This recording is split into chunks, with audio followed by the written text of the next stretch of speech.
ओम ओम।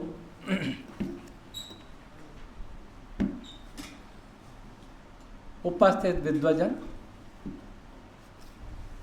छात्र और छात्राएं, जो भी डेवलपमेंट की बात हो रही थी, यूएन जो काम कर रहा है वो एजेंडा 2030 मैंने भी पढ़ा तो देखने में बहुत अच्छा लगता है। सबको शिक्षा होगी, बहुत अच्छी टेक्नोलॉजी होगी, सबको स्वास्थ्य के लिए सुविधाएं होंगी, शुद्ध पेयजल मिलेगा, आवास की अच्छी व्यवस्था होगी, बड़े बड़े नगर बसाए जाएंगे, सबको स्वतंत्रता का अधिकार होगा। बहुत अच्छा लग रहा है। गरीबी मिटेगी, अशिक्षा मिटेगी, कुपोषण मिटेगा। उसको ध्यान से पढ़ कर के मैंने यूएन महासचिव को एक पत्र लिखा था। एजेंडा 2030 हिंदी में लिखा है, इंग्लिश में अभी ट्रांसलेट है, उनको इंग्लिश में भेजा था। United nation review and solution, ये मैंने सबसे पहले माननीय डॉक्टर सत्यपाल सिंह जी को भेजा था, जो एचआरडी स्टेट मिनिस्टर थे, आपने देखा होगा, पुलिस कमिश्नर थे मुंबई में पहले। मैं हमारे ट्रस्ट के वो प्रधान संरक्षक हैं। उन्होंने कहा बहुत अच्छा। एक सेना के कर्नल को भेजा था, रिटायर थे और वो बड़े रिसर्चर हैं। उन्होंने कहा स्वामी जी इसको तो आप दुनिया के सभी देशों के राष्ट्राध्यक्षों को भेजिए। इसमें यूएन की पोल खोली है सारी, यूएन हो चाहे WTO हो चाहे WHO हो, वर्ल्ड इकोनॉमिक फोरम,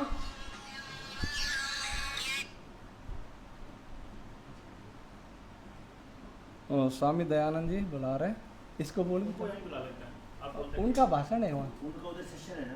अच्छा हाँ, इनको बता, मैं 10-15 मिनट में आता हूँ।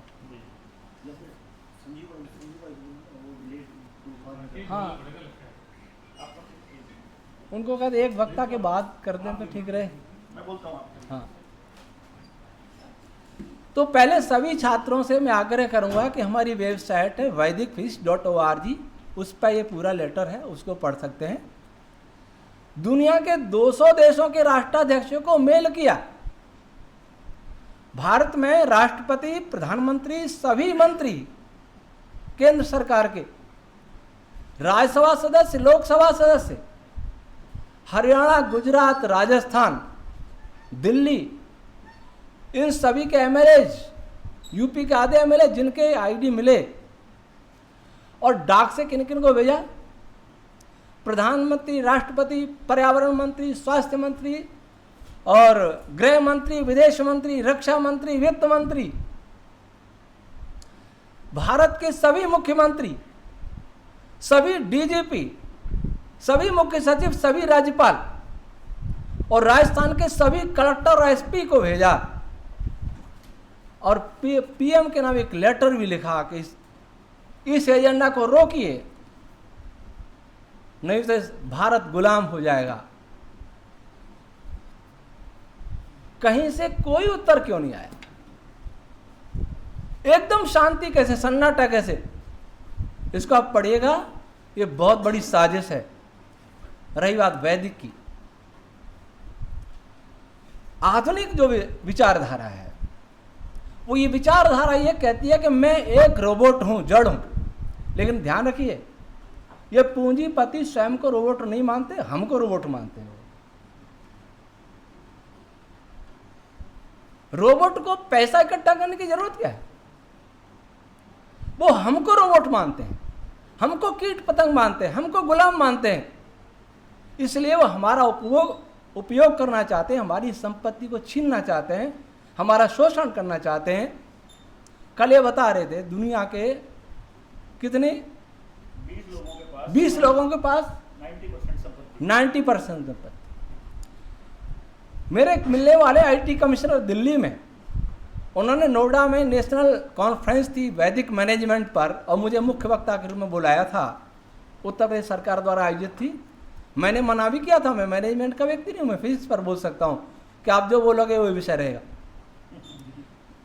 आईटी कमिश्नर ने कहा कि 2 व्यक्तियों के पास 80% संपत्ति है।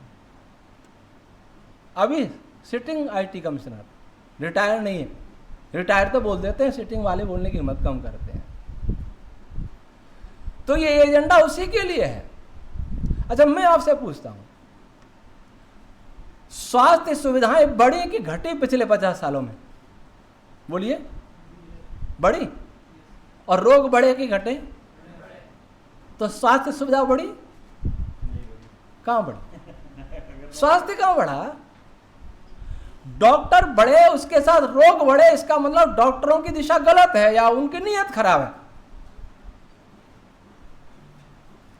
स्कूल बढ़े, साथ में अज्ञानता बढ़े, इसका मतलब स्कूलों की दिशा ठीक नहीं है। दवाई बढ़े और वो एक कहावत है ना, दवा ज्यों-ज्यों दवा की मर्ज बढ़ता गया, इसका अर्थ है कि डॉक्टर ठीक नहीं है, दवाई ठीक नहीं है। हमें विचारना पड़ेगा। जो लोग हमको ये सिखा रहे हैं कि आत्मा नहीं होता, परमात्मा नहीं होता, वो लोग आत्मा को तो मानते हैं, परमात्मा तो नहीं मानते। वो लोग अपने को सजीव मानते हैं, इसलिए वो लूट रहे हैं, इसलिए उनके पास कोई एजेंडा है हमको मूर्ख बनाने का। वैदिक संस्कृति क्या कहती है कि हम सब मनुष्य परमपिता परमात्मा के परिवार के सदस्य हैं, इसलिए सभी समान हैं।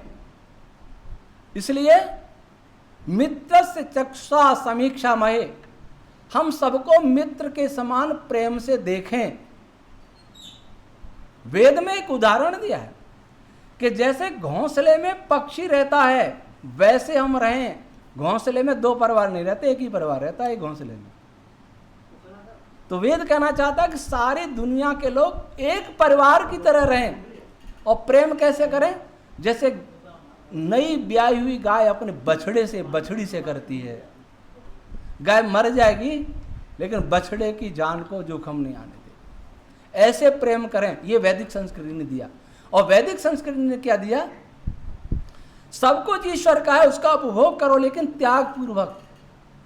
दूसरे का लालच मत करो। अपने अधिकार, दूसरों के अधिकार, अपने कर्तव्यों को सदैव याद रखें।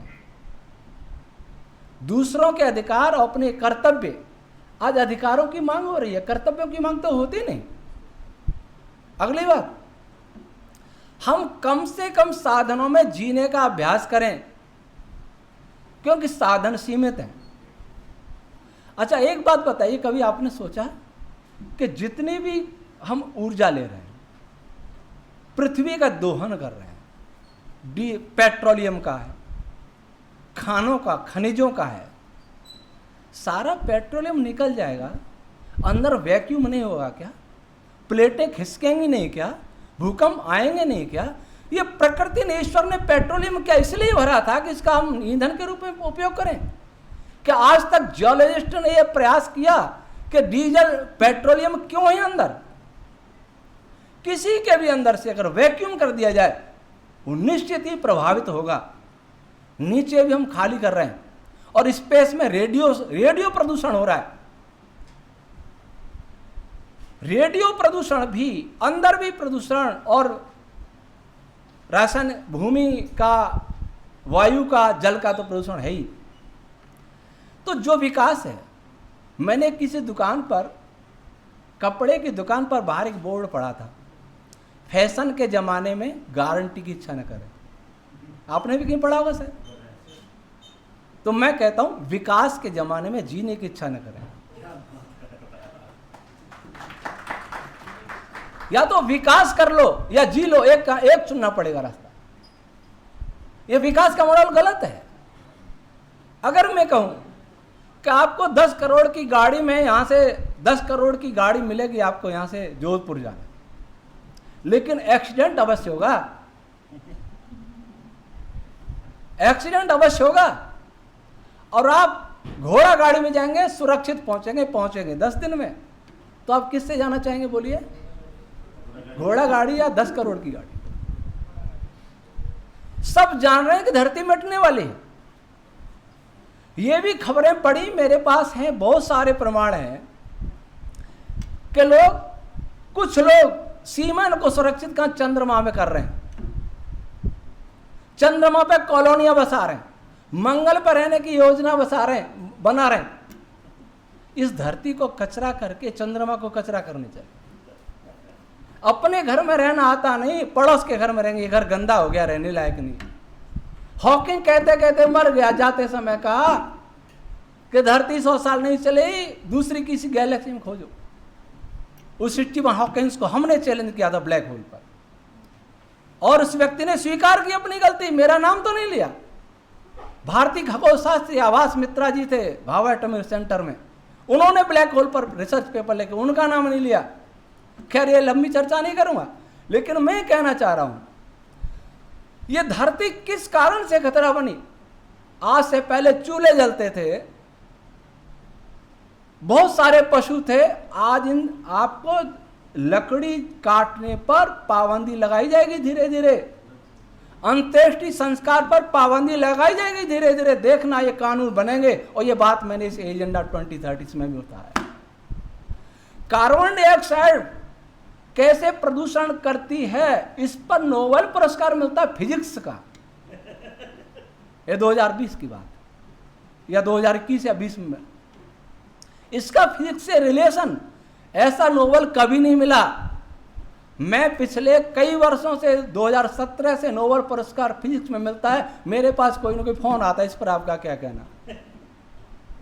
एक बार 17 में तो चैलेंज भी किया था, और उन्होंने स्वीकार भी किया कि हम आपको उत्तर नहीं दे सकते, हम समर्थ नहीं है।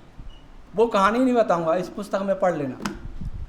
जिस समय कार्बन डाइऑक्साइड पर मिला, तब मुझे लगा कि दिशा गलत होगी। अब ये नोबेल भी पूंजीपतियों के हाथ के इशारे से मिलेंगे। कार्बन डाइऑक्साइड को डराओ, लकड़ी जलाने पाबंद करो, मीथेन से डराओ, पशुओं को मारो, पशुओं खत्म करो।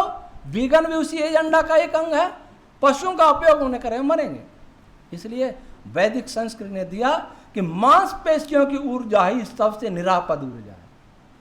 चाहे मनुष्य के मांसपेशियों की ऊर्जा हो, चाहे पशुओं की मांसपेशियों की ऊर्जा हो। अगर आप कहेंगे कि हम बैलगाड़ी में रहते थे पहले, वो भी उसकी चर्चा में इतना कर दूं कि हमारे लोग ध्रुव तारे तक की यात्रा करते थे। महाभारत में परमाणु बम का प्रयोग हुआ था, लेकिन कहीं रेडिएशन का प्रभाव नहीं था। हमारे पास एक टेक्नोलॉजी थी, तो दूसरी टेक्नोलॉजी उसके सुरक्षा के लिए भी थी, प्रदूषण नहीं होता था। असुरों की टेक्नोलॉजी, रावण की टेक्नोलॉजी हो या दुर्योधन की टेक्नोलॉजी हो, किसी की टेक्नोलॉजी हो, प्रदूषण तो कोई नहीं करती थी। एक टेक्नोलॉजी बता दो जिससे प्रदूषण न होता, एक टेक्नोलॉजी, और एक दवाई बता दो अंग्रेजी जिसका कोई साइड इफेक्ट नहीं हो। क्या सब एक योजना नहीं किसी की? ऐसा कैसे है? सभी संयोग नहीं है, योजना है, योजना। हर टेक्नोलॉजी हमें फार्मा कंपनियों से जोड़ रही है, वहां उनको धर्मान करना है। इसलिए वैदिक संस्कृति कहती है जियो, प्रकृति के अनुकूल जियो, सदाचारमय जीवन जियो, आवश्यकताएं कम करो, ऐसे जियो, और ऐसे जियो जिससे सब जी सके। इतना खाओ कि दूसरों को भी भोजन मिल सके। त्याग भाव से संक्षेप इंद्रा ही, बैलगाड़ी भी चाहिए, ग्रहों तारों की यात्रा करने वाले विमान भी चाहिए, लेकिन वो विमान ऐसे नहीं जो आज बन रहे हैं। वो टेक्नोलॉजी तो, मैं तो थियोरिटिकल बात की है, एक वैदिक रश्मि थ्योरी ऑफ यूनिवर्स मैंने दिया है, उस पर कभी काम होगा तो मुझे लगता है कि ऐसी टेक्नोलॉजी भी भविष्य में बनेगी। इसलिए विश्वास करिए और आप जुड़िए और अपने प्राचीन भारत पर गर्व करिए। गर्व, आप कोई पूछना है तो पूछ सकते हैं, क्योंकि यह भाषण देने का समय नहीं, वहां भी मुझे बुला रहे हैं।